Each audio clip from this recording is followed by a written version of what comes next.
ഓളൊന്ന് മാറിപ്പോയില്ലടിയാണ്. നീ ഫാത്തിമല്ലേ? My God, it is a surprise, really. My God. Very surprised to see you. See, you are a first rank holder. ജീവിതമൊക്കെ ഭയങ്കര കഷ്ടം. അയ്യോ, രണ്ട് പിള്ളേർക്ക് റിയലി സ്വീറ്റ് ഡോട്ടേഴ്സ്. എത്രയൊക്കെ ആയി കുട്ടികൾ? എന്തേരൊക്കെ? ഒരാള് 4-ലും ഒരാളിപ്പോ 2-ലും.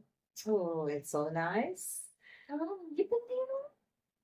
ഞാനിപ്പോൾ ആക്ടിവിസ്റ്റ് ആയിട്ട് ഇങ്ങനെ പല പ്രോഗ്രാംസ് ചെയ്യുന്നു, പിന്നെ കൗൺസിലർ ആയിട്ട് വർക്ക് ചെയ്യുന്നു.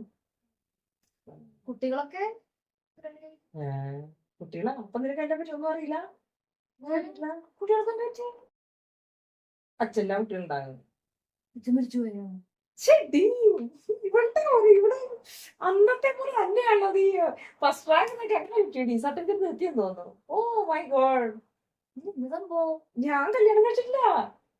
അങ്ങനെ ഒരു മഹാഭാവം ഞാൻ ഏറ്റെടുത്തില്ല. അത് കല്യാണം കഴിക്കാൻ തോന്നില്ല, കല്യാണം വേണ്ടാന്ന് വെച്ചു. പറ്റിയത് ശരിയായില്ല. ഫസ്റ്റ് ഇയറിൽ ഒരു അബ്ദുൽ റഹ്മാന്, പിന്നെ സെക്കൻഡ് ഇയറിൽ രാജേഷ്.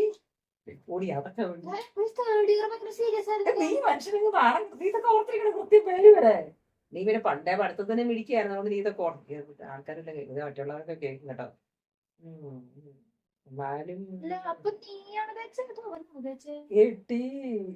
അതൊക്കെ അന്നത്തെ സമയത്ത് ഒരു ഇൻഫാക്ച്വേഷൻ സംഭവം നമുക്ക് തോന്നിയ ഒരു ഇതും തോന്നിയ ജീവിതത്തിൽ അതൊന്നും ശരിയാവില്ലെന്ന് തോന്നി എനിക്ക്. എനിക്ക് ബോധം വെച്ചപ്പോ ഞാൻ വേണ്ടെന്ന് വെച്ചു, അത്ര തന്നെ കാര്യം. കല്യാണം കഴിക്കാതിരിക്കുന്ന പക്ഷെ ഞാൻ ഹാപ്പിയാണ്, നല്ല സന്തോഷമായിട്ട് ഞാൻ ഇരിക്കുന്നു. എന്റെ കുട്ടികളൊക്കെ എന്തേരായി നന്നായി മിടുക്കനായിട്ടിരിക്കുന്നവരൊക്കെ കുറെ കുട്ടികളൊക്കെ ആയിരുന്നു തോന്നല്ലോ.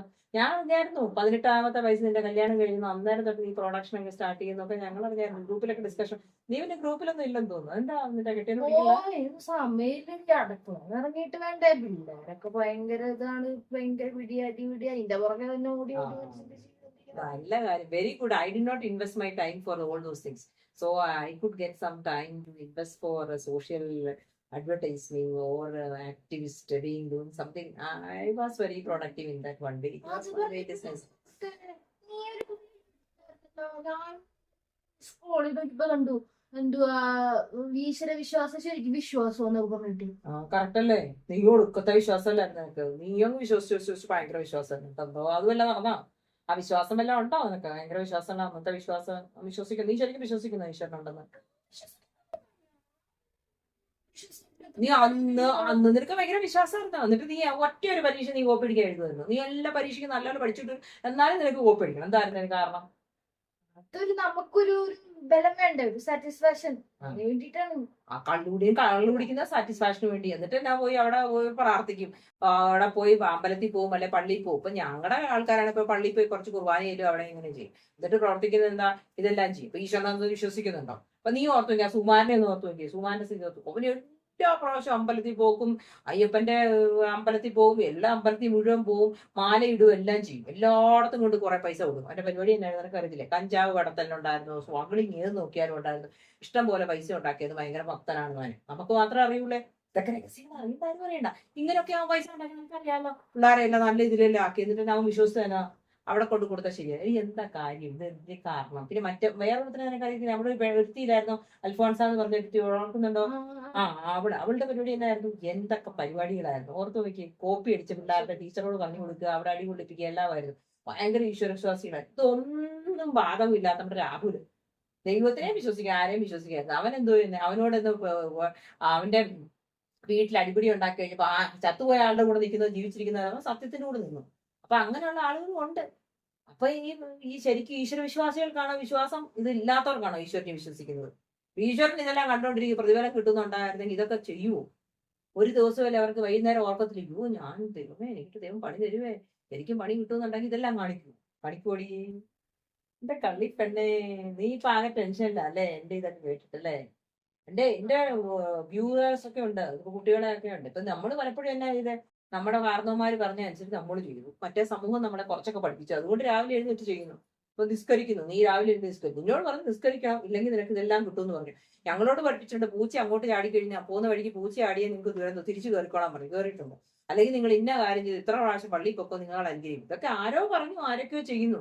യഥാർത്ഥത്തിൽ ഈശ്വരത്തിൽ വിശ്വസിക്കുന്നോ ഈശ്വര വിശ്വാസം, അതാണ് ഞാൻ ഇപ്പൊ എന്റെ കണ്ടന്റ്. ഈ ചോദ്യം എന്നോട് പലരും ചോദിച്ചു. അപ്പൊ ഇവിടെ നമ്മുടെ ഈ പിന്നെ ഈ കൂട്ടായ്മയ്ക്ക് വന്നപ്പം നമ്മുടെ ഈ ക്ലാസിന്റെ റീയൂണിയന്റെ സമയത്ത് തന്നെ പലരും എന്നോട് ചോദിച്ച ചോദ്യമാണ്. അജ്മലിനൊക്കെ അതായിരുന്നു സംശയം, നീ ഇങ്ങനെ ആയെന്ന് പറഞ്ഞു. അപ്പൊ ഞാൻ ഒരു കാര്യം പറയുന്നത്, മറ്റുള്ളവർ പറയുന്നത് കേട്ടിട്ട് നമ്മളൊരു തീരുമാനം എടുത്തു കഴിഞ്ഞാൽ അതിന് ആയുസില്ല. സ്വയമായി എടുക്കുന്ന തീരുമാനം വിശ്വസിക്കോ വിശ്വസിക്കാതിരിക്കോ, അതൊന്നും ഒരാളുടെ തീരുമാനം എന്ന് പറഞ്ഞാൽ അവനവൻ സ്വയം എടുക്കുന്ന തീരുമാനമാണ്, കൊച്ചുങ്ങളുടെ മേലല്ല. ഓക്കെ, അത് ശരി. നിനക്ക് ഈ ബോധം മുമ്പേ ഉണ്ടായിരുന്നു. എനിക്ക് ആ സമയത്ത് ഒന്നിനും ഒരു ബോധം ഉണ്ടായിരുന്നില്ല. ഈ 18 വയസ്സായപ്പോ കെട്ടിച്ചു വിട്ടതായിരുന്നു. ഇപ്പൊ 2 പിള്ളേർ, ഇപ്പൊ പെറാൻ മാത്രമേ എനിക്ക് നേരമുള്ളൂ.